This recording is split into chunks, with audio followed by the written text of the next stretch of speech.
আর কতক্ষণে যে নগেন ফিরবে কে জানে। আমি কতবার করে বললাম যে আগে থেকে মুরগি দুটো এনে রাখ। এখন তাড়াহুড়ার মাথায় রাতের বেলায় গেল।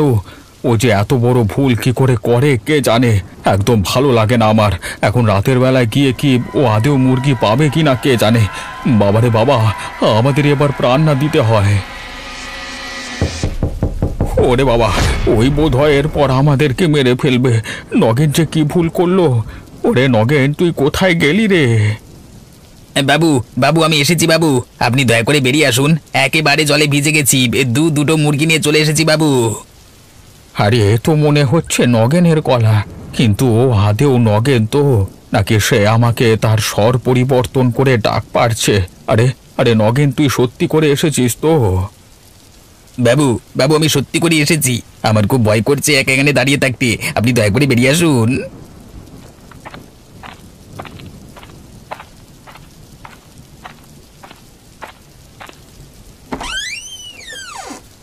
নগেন, তুই আমাকে বাঁচালি ভাই। এই যে দেখছি সত্যি করে তুই দুটো মুরগি এনেছিস। হ্যাঁ বাবু, আপনি যেমন বলেছেন তেমনই আমি মুরগি নিয়ে চলে এসেছি। আমাদের হাতে আর বেশি সময় নেই বাবু। তুই ঠিকই বলেছিস। চল ভাই, আর দেরি করে লাভ নেই। এরপর দেরি করলে আমাদের ওপরে আক্রমণ হতে পারে। তাড়াতাড়ি চল।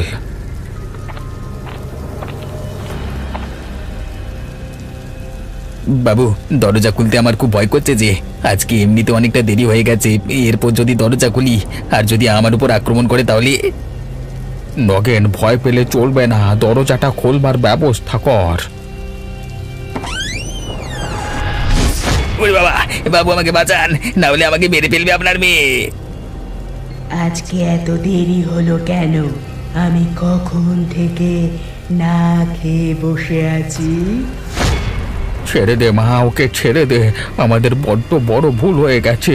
বৃষ্টি হচ্ছে বলে আমরা তোর জন্য খাবার আনতে পারিনি। বেশ, তোদের যখন ভুল হয়েছে তখন আমিও আজকে তোকে মেরে রক্ত খাবো। দিদিমণি, এবারের মতো ক্ষমা করে দিন। আমার যদি কিছু হয়ে যায় তাহলে আপনাকে আর কেউ কাঁচা মুরগি খাওয়াতে পারবে না। দয়া করে এবারের মতো ক্ষমা করে দিন, এবারের মতো ছেড়ে দিন। কোথায় কোথায় আমার মুরগি? আমাকে তাড়াতাড়ি দে দে। বাবু বাবু, তাড়াতাড়ি দিদিমণির হাতে মুরগি দুটো ধরিয়ে দিন, না হলে আমাকে মেরে ফেলবে বাবু। খা মা, খা, পেট ভরে খা। আমাদের আর কোনোদিন এরকম ভুল হবে না। তোর জন্য আগে থেকে সব খাবার আমরা তৈরি করে রাখবো। বাবু, আমাকে আপনি বাঁচালেন। ওরে বাবা। হ্যাঁ গো, তোমার ছোট ভাই সম্পর্কে এবার তোমরা কিছু ভাবনা চিন্তা করো। কেন গো বৌদি, আমার সম্বন্ধে আবার কি ভাবনা চিন্তা করবে? তোমার বয়স হচ্ছে তো, এবার তো তোমার বিয়ে দিতে হবে। হ্যাঁ গিন্নি, তুমি ঠিকই বলেছ। এবার ভাইয়ের জন্য আমাদের একটা মেয়ে দেখতে হবে। হ্যাঁ দাদা, এই কদিন আর আইবুড়ো থাকবে, আমাদের ঘরে ছোট গিন্নি আসুক, আমাদের ঘরটা সমৃদ্ধ হোক। ঠিকই বলেছিস। তাহলে দেখ দেখি একটা মেয়ের সন্ধান করে, যদি সেরকম পেয়ে যাই তাহলে তাড়াতাড়ি বিয়েটা লাগিয়ে দেব। আরে আরে, তোমরা যে দেখছি একদম উঠে পড়ে লেগেছো। আমাকে এরকম জোর করো না, বলে দিলাম। জোর না করে যে উপায় নেই ঠাকুরপো, তুমি তো নিজে থেকে খুঁজে আনবে না, তাহলে আমাদের দিকে কিছু একটা ব্যবস্থা করতে হবে তোমার জন্য। আর হ্যাঁ ঠাকুরপো, তোমাকে বলে দিলাম, তুমি কিন্তু না করতে পারবে না। আমরা যেমন পছন্দ করে দেব তোমাকে তেমন মেয়েকেই বিয়ে করতে হবে। ঠিক আছে, তোমরা যখন সব ঠিক করেই ফেলেছো তখন আমার আবার কি বলবার। যা করবার করো, আমার কোনো অসুবিধা নেই।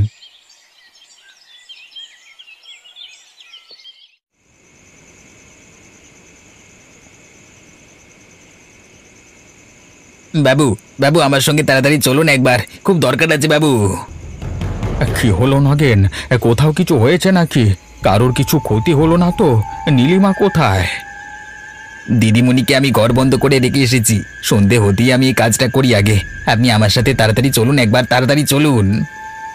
কিন্তু নীলিমাকে এই অবস্থায় একা রেখে কোথায় যাব? বাবু, অনেকদিন বাদ আমাদের গ্রামের শ্মশানে একজন ভৈরব এসেছেন। আমি এই মাত্র তাকে দেখে এলাম। বাবু, আপনি একবার আমার সাথে চলুন। উনি যদি আমাদের এই বিপদ থেকে কোনো রকম ভাবে উদ্ধার করতে পারেন। তাই নাকি রে? তুই এই মাত্র দেখে এলি তাকে? হ্যাঁ বাবু, আমি এই মাত্র তাকে দেখে এলাম। আপনি এখন আমার সাথে চলুন, আমরা গিয়ে ওই সাধু বাবার সাথে কথা বলি।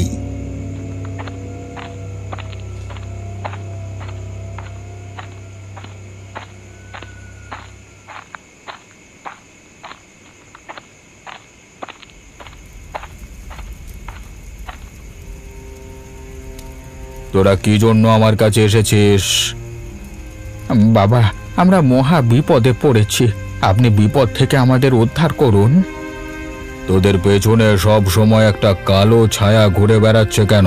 তোরা কোথায় কি করেছিস? আমরা কোথাও কিছু করিনি, কোনো খারাপ কাজ করিনি বাবা।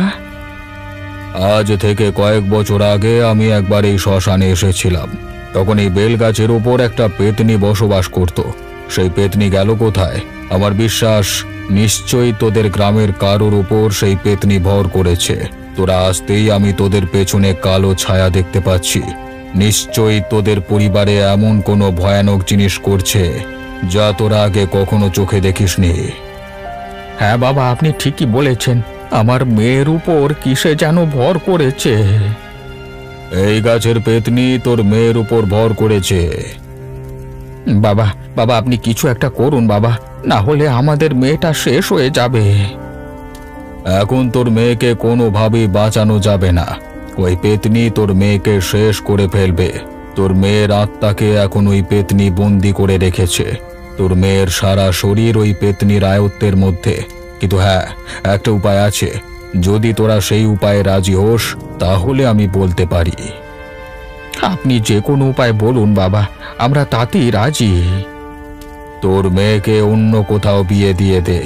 বিয়ের ঠিক 1 মাস পর অমাবস্যার রাতে এই ঘটনা ঘটতে চলেছে। আরে আপনি কোনো চিন্তা করবেন না, মেয়ে একদম ভদ্র ঘরের মেয়ে।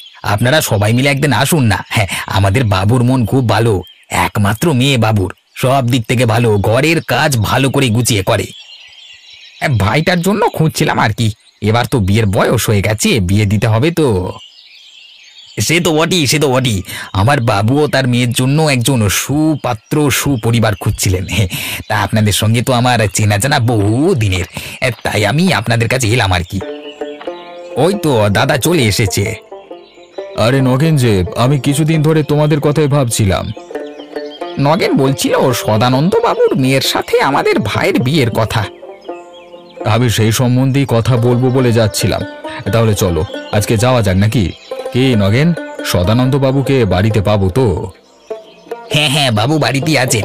তাহলে চলুন, আজকে যখন যাবেন বলছেন, আজকে তাহলে কথাটা সেরে ফেলা যাক। হ্যাঁ, চলো। হ্যাঁ।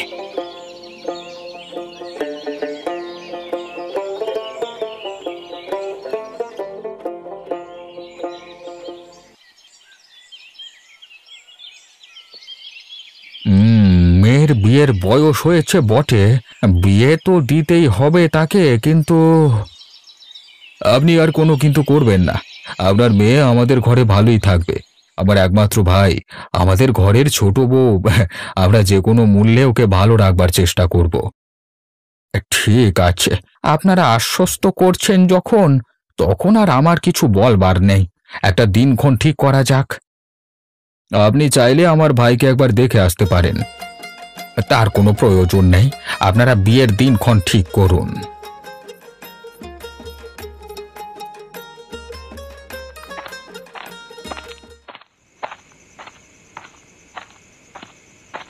আরে গিন্নি এই সময় উঠে গেল কোথায়? এত রাতে একা বাইরে বেরুলো কেন? কিছু দরকার আছে নাকি? না, আমার এখানে শুয়ে থাকা ঠিক হবে না। একলা মেয়ে মানুষ রাতের বেলা একা বেরিয়ে গেল, আমাকেও যেতে হবে। যাওয়া যাক।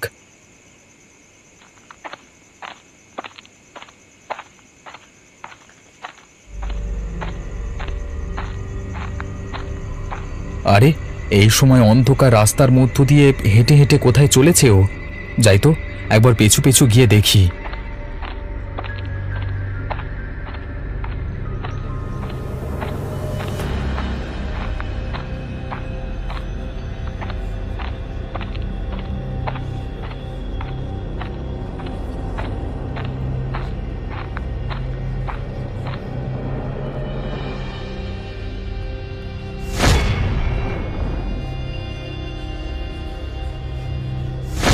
এ কি দেখছি আমি? ও এইভাবে মুরগিগুলোকে কাঁচা খাচ্ছে কেন? তাহলে কি ও মানুষ নয়? না না, আমার এখানে দাঁড়িয়ে থাকা ঠিক হবে না। আমি তাড়াতাড়ি এখান থেকে পালিয়ে যাই। আমাকে দেখতে পেলে হয়তো আমার প্রাণ নিয়ে নেবে। কে রে, আমার মুরগিগুলোকে খটকাচ্ছে কে? ওরে বাবা রে, এ কে রে বাবা? ভূত, ভূত আমার মুরগিগুলোকে খেয়ে নিল, ভূত। এই বুড়ি, চুপ কর, না হলে তোকেও আমি শেষ করে ফেলবো এখানে। ওরে বাবা রে, আমাকে মেরে ফেললো, কেউ আমাকে বাঁচাও, বাঁচাও। এইভাবে তুই চুপ হবি না বুড়ি, তোকে আজকে শেষ করে ফেললাম আমি।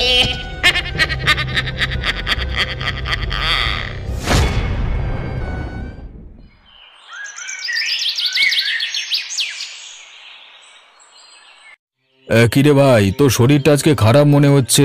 মুখটা ওরকম করে আছিস কেন? কিছু চিন্তা হচ্ছে নাকি? আসলে দাদা, একটা খুব খারাপ খবর শুনলাম সকালবেলায়, তাই জন্য মনটা খুব খারাপ হয়ে আছে। তুই আমাদের ওই বুড়ি মায়ের কথা বলছিস তো? সত্যি খবরটা খুবই খারাপ। এইভাবে মানুষটাকে কে গলা কেটে মেরে দিয়ে চলে গেল বল দেখি? এরকম ঘটনা তো আমাদের গ্রামে ঘটাটাই অবিশ্বাস্য ব্যাপার। তুমি বুড়িমার লাশটাকে দেখেছো নাকি জানি না, তবে আমার মনে হলো ওর গলাটা কাটা না, ওর গলায় কেউ কামড় বসিয়ে খাবলে নিয়েছে। বলিস কি রে? তাহলে কি এটা কোনো শেয়াল কুকুরের কারবার? আজকাল ওরা যা হিংস্র হয়েছে, আর বুড়িমার আশেপাশে তো অনেক মুরগিকেও পড়ে থাকতে দেখা গেছে। শেয়ালের দল আক্রমণ করবে বলে তো আমার মনে হয় না, তাহলে এতদিন করেনি কেন? হয়তো এটা হতে পারে যে বুড়িমার এখন তো শক্তি সামর্থ্য অনেকটা কমে গেছিল, হয়তো শেয়ালের দল তাকে একা পেয়ে আক্রমণ করেছে। না দাদা, আমার সেটা মনে হয় না। আমার না ঠিক ভালো লাগছে না। কেন, তুই কি মনে করিস কারা এই কাজ করতে পারে? আমার মনে হচ্ছে এটা কোনো ভৌতিক ঘটনা। দৌড়, এসব কি আবোল তাবোল কথা বলছিস তুই? তোর মাথার কি ঠিক আছে? সকাল থেকে শুধু উল্টো পাল্টা চিন্তা ভাবনা। নে এখন কাজ করবি, চল। আর এখানে দাঁড়িয়ে থেকে লাভ নেই।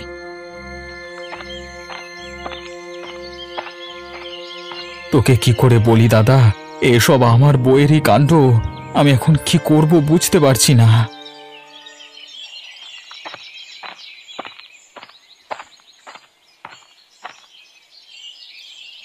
সুখী হও মায়েরা, কেউ আছো কি? একবার বেরিয়ে আসবে, আমাকে দুটো অন্ন ভিক্ষা দাও না মা।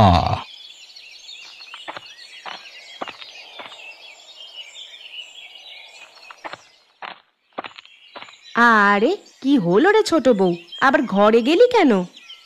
হ্যাঁ, আমার একটু শরীরটা খারাপ লাগছে দিদি, আমি একটু ঘরে গিয়ে শুয়ে পড়ি। ও কে মা? ও আমার ঘরের ছোট বউ, সদ্য বিয়ে হয়েছে। ও, তা তোমাদের কি একান্নবর্তী পরিবার? হ্যাঁ বাবা, আমরা সকলেই একসাথেই থাকি। একটা কথা বলি মা, কিছু মনে করো না যেন। তোমরা একটু সাবধানে থেকো, কেমন? কেন বাবা, আমাদের সঙ্গে কি খারাপ কিছু ঘটতে চলেছে? আদতেই তাই। তোমাদের সম্মুখে এক বিরাট বিপদ আছে। সেই বিপদ থেকে তোমাদের পরিবারকে উদ্ধার পেতে হলে কিছুদিন একটু সাবধানতা অবলম্বন করে থাকতে হবে। আমাদের কিভাবে থাকতে হবে বাবা, আপনি বলে দিন বাবা। পরিবারের কোনো সদস্যরও রাতের বেলায় একা বেরোনো যাবে না। হাতের কাছে ধারালো কোনো জিনিসপত্র রাখা যাবে না। ভোর হওয়ার আগে পর্যন্ত ঘরে বাতি জ্বালিয়ে রাখতে হবে। কিন্তু বাবা, আমাদের কদিন এভাবে থাকতে হবে? আর কি ধরনের বিপদই বা আমাদের সামনে আছে? সেটা আমি তোমাকে বলতে পারবো না। তোমরা আজ থেকে 1 মাস এইভাবেই থাকবে। 1 মাস পর আমি আবার আসবো, এসে তোমাদেরকে জানাবো যে তোমরা এই বিপদ থেকে মুক্তি পেয়েছো কিনা। বাবা, আপনার সঙ্গে আমার কিছু কথা আছে।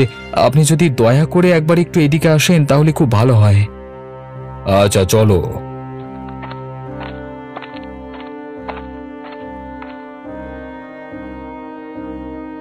তুমি কি সেই ছেলে যার সাথে ওই মেয়ের বিয়ে হয়েছে? হ্যাঁ, আমি সেই। বাবা, কালকে রাতে আমি যে ভয়ানক ঘটনা নিজের চোখে দেখেছি, আপনাকে সেটা আমি বলতে চাই। আমাকে বলতে হবে না, আমি সব কিছুই জানি। আমি তোমাকে এখন কিছু বলবো না, শুধু একটা কথা আমার শোনো। তোমাদের পরিবারকে বিপদের হাত থেকে রক্ষা করতে হবে। তোমারও সামনে অনেক বড় বিপদ আছে। বাবা, আমার প্রাণ যায় যাক, কিন্তু আমার পরিবারকে বিপদের হাত থেকে রক্ষা করুন। ঠিক আছে, তাহলে শোনো, তুমি আগামীকাল সকালেই তোমার স্ত্রীকে নিয়ে তোমার শ্বশুর বাড়ি রওনা দাও। বাকি কথা তোমার সাথে ওখানেই হবে।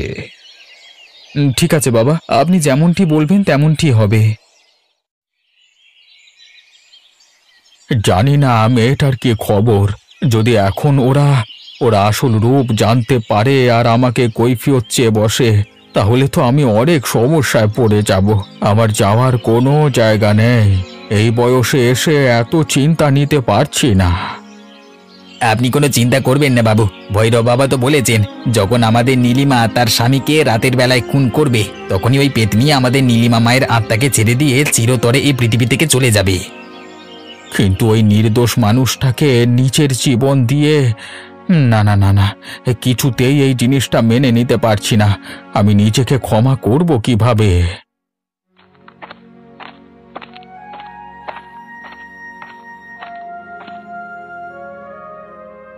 জয় হোক বাবা, তোমরা কেমন আছো?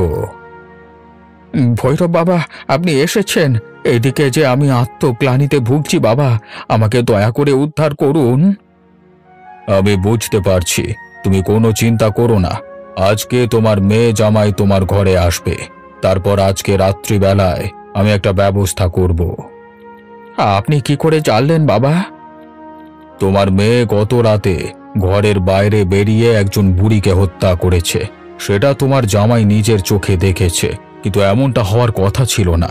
কয়েকদিনের মধ্যেই হয়তো সুরেশ মারা পড়তো। তার মানে নীলিমার দেহের মধ্যে তার আত্মা এবং ওই প্রেতাত্মা দুজনের মধ্যে সম্মুখ যুদ্ধ চলছে।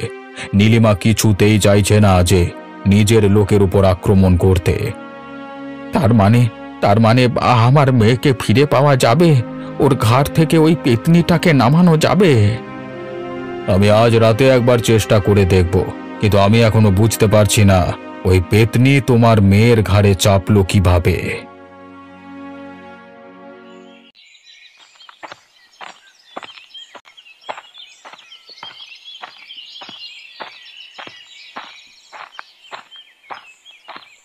এই ভর দুপুরবেলায় বাবা যদি না ঘুমাতো, তাহলে আমাকে কিছুতেই এই বেল গাছ থেকে বেল পাড়তে দিত না।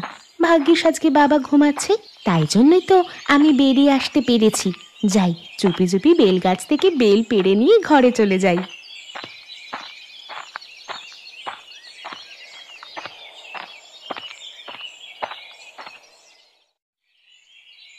সকলে বলে এই বেল গাছে নাকি পেতনি থাকে। কই, আমি তো দুপুরবেলা এখানে এলাম, আমি তো পেতনিটাকে দেখতে পাচ্ছি না। ওসব লোককে ভুল বোঝানো ছাড়া আর কিছুই নয়। ওই তো বেল গাছে কত সুন্দর বেল ধরে আছে, আমি এক্ষুনি বেলগুলো পেড়ে নিই।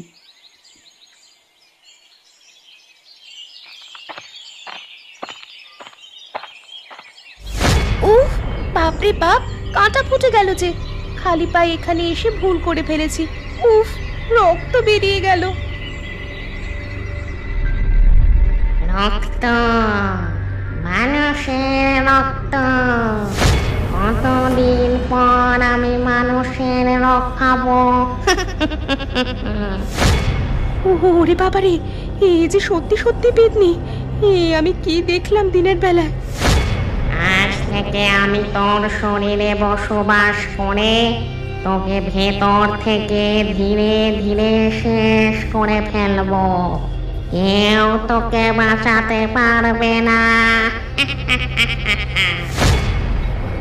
আমাকে আমাকে দয়া করে ছেড়ে দাও। আমি আর এই ভুল কাজ কোনো দিন করবো না। আমি আমার বাবার কথা শুনবো।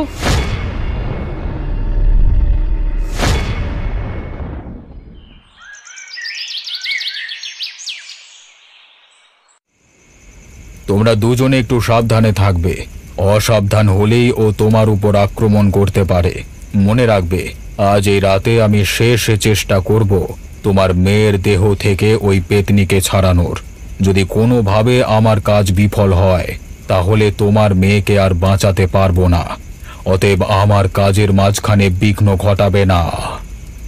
ঠিক আছে বাবা, আপনি যেমন বলবেন তেমনটাই হবে। আমরা কেউ আপনার কাজে বাধা দেব না।